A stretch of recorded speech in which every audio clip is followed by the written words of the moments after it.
Alright everyone, welcome back to the channel. Now, you might have noticed it's been a while since I've uploaded anything, and that's because I was in an accident.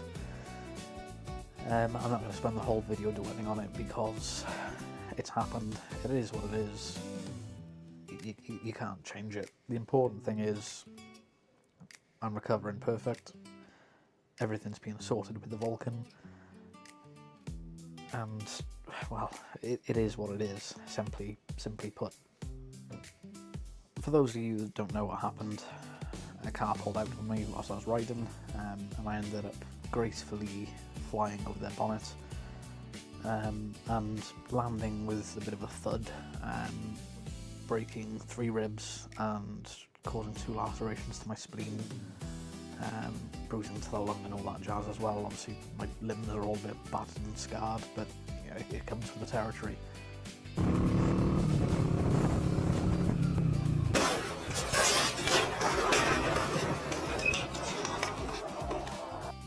Thankfully everything's alright, I'm not going anywhere anytime soon. I'm just thankful that I was wearing all my gear. I had my tech speed jacket, which I was actually planning to do a review on pretty soon on. My Bell helmet, which now is written off because one side of it's pretty much ground flat. My, as per usual, Thursday boots, my leather waistcoat, and my RST gloves, which were also reviewed.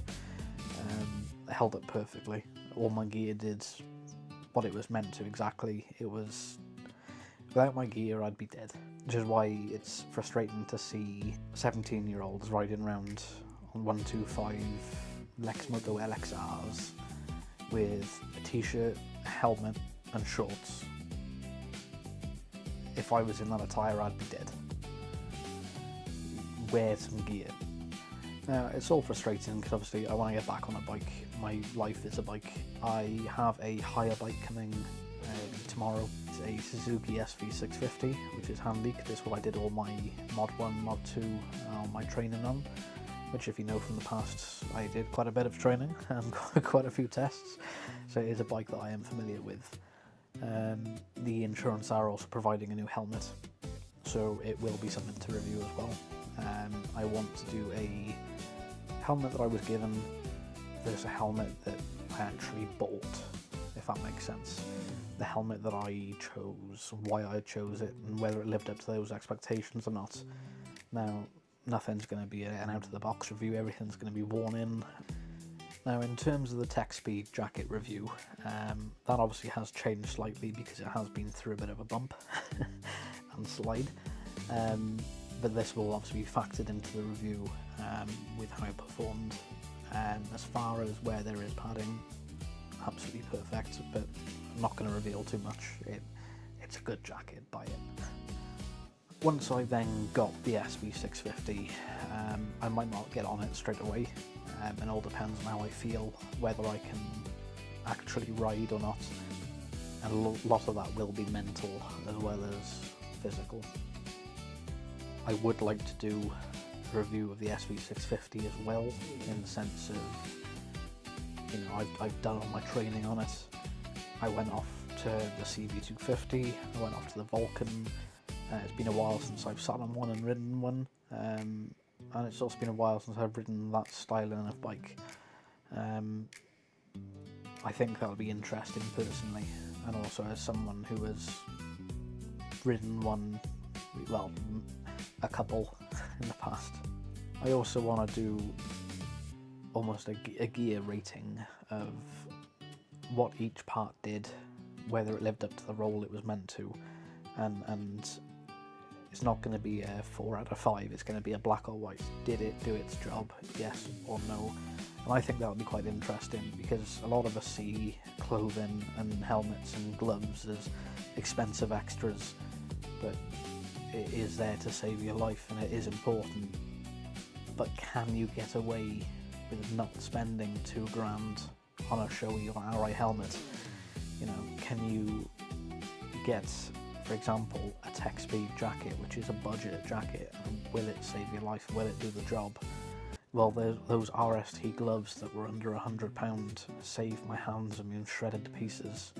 I've got plenty more planned. I've got lots of rides that I'm meant to be on. There are several. Well, there's going to be another Brecons trip. There's also going to be a motor camping video.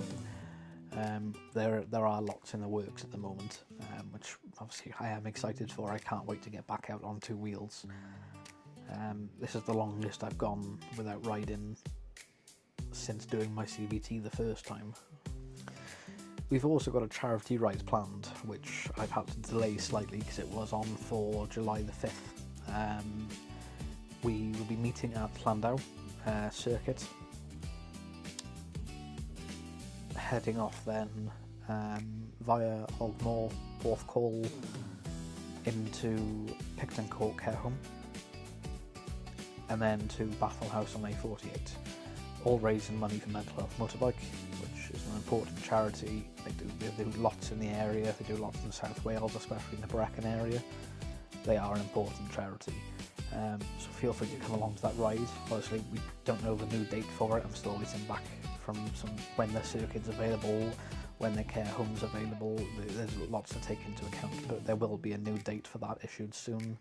I will put a link below as well for the Just Giving page, so if you don't mind sparing a few pennies, please, it'll be down there. Now, the accident has obviously slowed me down for a while, but it's not changed my course at all.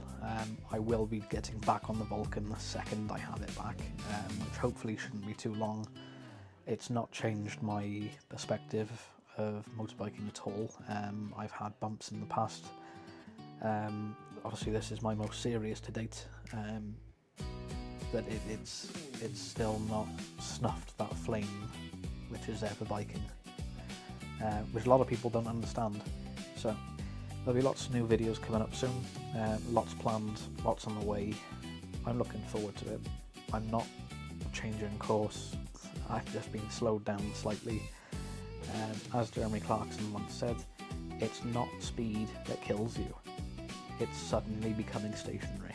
Anyway, I want to thank everyone for their support. I'll put a link down below for the Just Giving page for the charity ride, and hopefully I'll see you on the Vulcan soon enough.